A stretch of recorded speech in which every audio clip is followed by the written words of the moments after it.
සාමාන්‍ය පෙළ ගණිතය පේපර් එකේ දෙවැනි කොටසේ 4 වෙනි ප්‍රශ්නයට මෙන්න මේ වර්ග පූර්ණයයි එහෙම නැත්නම් සූත්‍ර භාවිතයෙන් මෙන්න මේ වගේ ගාණක් විසඳන්නේ කොහොමද කියන එක පිළිබඳව ප්‍රශ්නයක් අනිවාර්යයෙන්ම හැදෙනවා. ඉතින් අපි මේ වීඩියෝ එකෙන් කතා කරන්නේ මේ වගේ ගාණක් වර්ග පූර්ණ ක්‍රමය ඇසුරෙන් විසඳන්නේ කොහොමද කියලා. ඉතින් මේකෙදි අපිට දීලා තිබුණා මෙන්න මේ ගාණේදී වර්ගමූල 6 කියන්නේ කීයද කියලා. වර්ගමූල 6 අගේ අපිට දීලා තිබුණා. ඉතින් මේ වගේ ගාණක් අපි විසඳද්දි මුලින්ම කරන්න ඕන දේ තමයි මෙන්න මේ x වර්ගය කියන පදයට ඉස්සරහින් මොකක් හරි ඉලක්කමක් තියෙනවද කියලා බලන්න ඕන. ඉතින් මෙතන x වර්ගයට ඉස්සරහින් මොකුත් ඉලක්කමක් තියෙනවද? නෑ. ඉතින් අපිට ඒ නිසා මෙන්න මේ පළවෙනි පියවර මුකුත් කරන්න දෙයක් නෑ. ඉතින් අපි ඊළඟට කරන්න ඕන දේ තමයි මෙන්න මේ පද තුනේ මේ අවසානයේ නිකම්ම ඉලක්කමක් විදිහට තියෙන කෙනාව සමාන ලකුණෙන් එහා පැත්තට ගෙනියන එක. ඉතින් මෙතන ඍණ 20ක් තියෙන්නේ.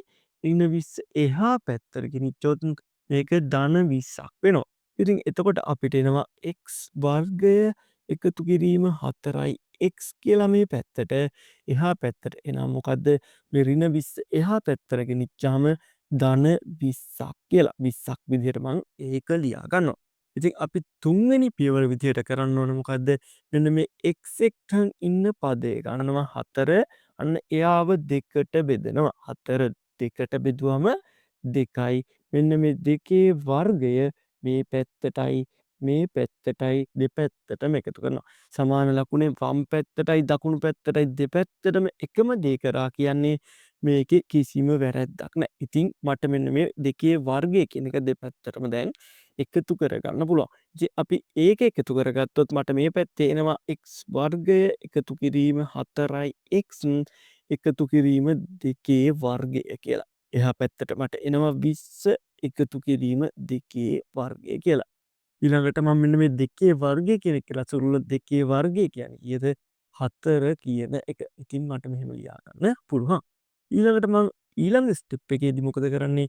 මෙන්න මෙයාවයි ගන්නවා එළියට x එකතු කිරීම 2 කියලා. ඊළඟට මේ දෙන්නට වරහණක් දාලා පිටින් වර්ගය කියලා ලියා ගන්නවා. ඉතින් මෙන්න මේක සුළු කරොත් අපිට ආපහු මෙන්න මේකම ලබා ගන්න පුළුවන්.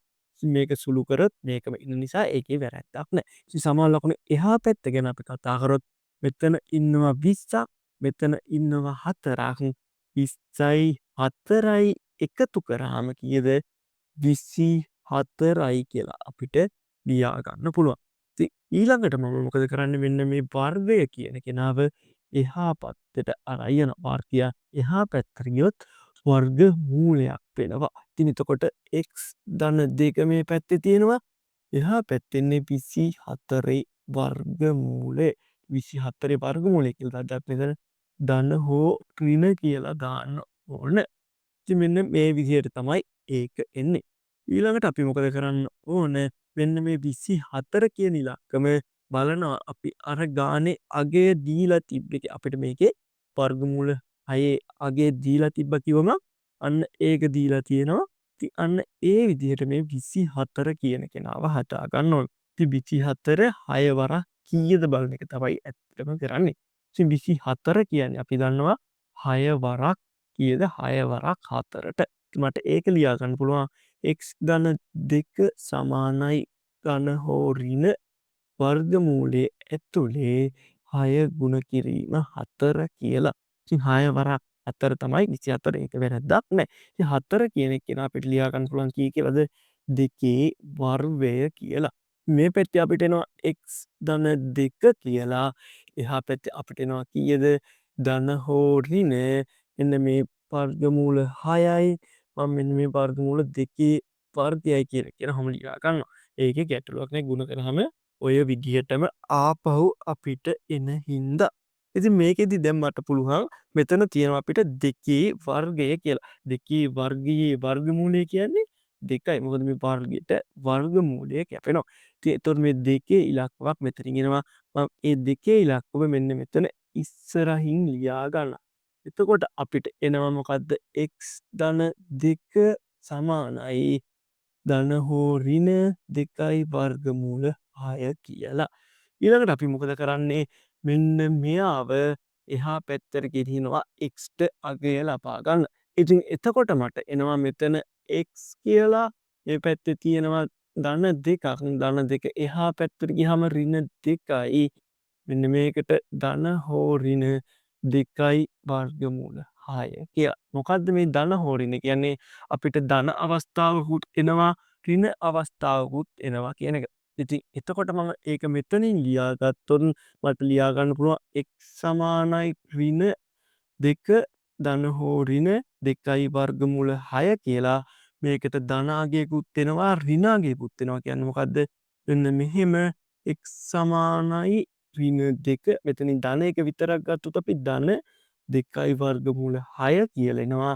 ඒ වගේම මේ ඍණ කියන එක අපි ගත්තොත් අපිට එනවා x සමානයි ඍණ 2 ඍණ 2යි වර්ගමූල 6 කියලා. මෙන්න මේ විදිහට උත්තර දෙකක් එන නිසා තමයි මේ ධන හෝ ඍණ කියලා ගන්නේ. ඊළඟට අපි කරන්න ඕනේ මොකද්ද? මෙන්න මේ වර්ගමූල 6ට දීලා තියෙන අගය මේකට දාගන්න එක. මෙන්න මේ විදිහට තමයි අපි වර්ග පූර්ණ ආශ්‍රයෙන් ප්‍රශ්නය විසඳන්නේ. අපි ඊළඟ ගානෙන් බලමු මෙතන ඉස්සරහින් අංකයක් තිබුණොත් අපි මොකද කරන්නේ කියලා. හරි, අපි දැන් කතා කරන්න යන්නේ මෙතන x වර්ගයට ඉස්සරහින් වෙනත් ඉලක්කමක් දීලා තියෙන එකක් කොහොමද අපි විසඳන්නේ කියලා. මේ ගානේ අපිට වර්ගමූල 3 අගය තමයි දීලා තියෙන්නේ. ඊට අමතරව මේකේ විශේෂත්වයක් තියෙනවා. අපි කලින් කතා කරපු මේ x ට කලින් එක්කෙනාගේ අගය තිබ්බේ ධන අගයක්, දැන් තියෙන්නේ ඍණ අගයක්. අපි බලමු මේ ගාන කොහොමද හදන්නේ කියලා. අපි මුලින්ම කරන්න ඕන x වර්ගයට ඉස්සරහින් ඉන්න පදේ හැම එක්කෙනාවම බෙදාන යන්න ඕන. ඉතින් මම මේක දෙකෙන් බෙදනවා. එතකොට මට මේකත් දෙකෙන් බෙදන්න වෙනවා. මේකත් දෙකෙන් බෙදන්න වෙනවා. මේක දෙකෙන් බෙදුවම මට එනවා මේ දෙකට මේ දෙක කැපිලා x වර්ගය කියලා. එතකොට ඍණ 8x දෙකෙන් බෙදුවම මට එන්නේ ඍණ 4x කියලා.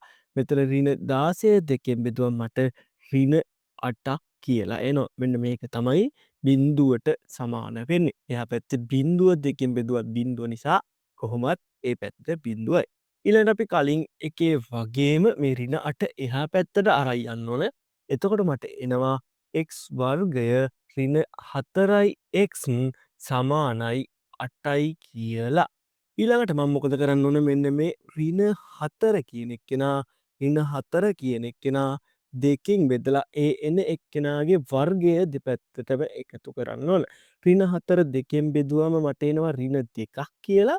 ඍණ 2 වර්ගය තමයි දෙපැත්තටම එකතු කරන්න තියෙන්නේ.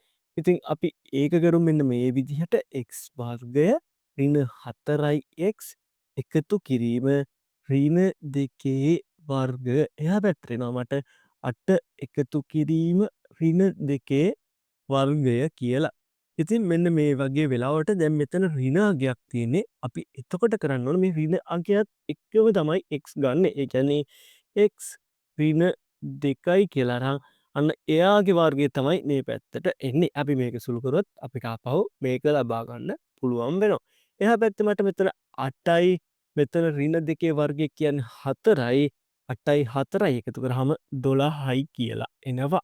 ඊළඟට මම මොකද කරන්නේ? මෙන්න මේ x ඍණ 2 මේ පැත්තෙන් තියාගෙන මේ වර්ගය එහා පැත්තට අරන් යනවා. වර්ගමූල 12 විදිහට 12 එන්නේ අපිට ධන හෝ ඍණ කියලා. ඊළඟට මම මොකද කරන්න ඕන? මෙන්න මේ දෙකත් එහා පැත්තට අරන් යන්න ඕන. එතකොට මට එනවා x සමානයි 2 ධන හෝ ඍණ වර්ගමූල 12 කියලා. ඉතින් අපිට ගානේ දීලා තිබ්බේ වර්ගමූල 3 අගය. අන්න ඒ වගේ වෙලාවට අපි මේක මොකද කරන්නේ? ඇතුලේ ඉන්න කෙනා 3 වරක් කීයද කියලා බලන්න ඕන. මෙතන 12 කියන්නේ 3 වරක් 4. ඉතින් මම මේක 3 වරක් 4 කියලා ලියා ගන්නවා. එතකොට මට මෙන්න මේ 4 කියන එක අපි දන්නවා 2 වර්ගය කියලා. මට ඒක 2 වර්ගය කියලාම ලියා ගන්න පුළුවන්. අපි ඊළඟට දන්නා වර්ගමූලයක් ඇතුලේ වර්ගය තිබ්බොත් අපිට මෙන්න මේක එළියට ගන්න පුළුවන්. ඒ කියන්නේ මේ වර්ගමූල 2 මෙන්න මේ කෑල්ල 2 වර්ගය කියන එක අපිට එළියට ගන්න පුළුවන් 2 විදිහට. එතකොට මට එනවා x සමානයි 2 ධන හෝ ඍණ 2යි වර්ගමූල 3 කියලා. අපි ඊළඟට මේකට අගයන් දෙකක් එනවා කියලා ගන්නවා. මොනවද අගයන් දෙක? මේකේ ධන අවස්ථාවේ අපිට එනවා එක අගයක් මෙන්න මේ විදිහට x සමානයි 2 ධන 2යි වර්ගමූල 3 කියලා.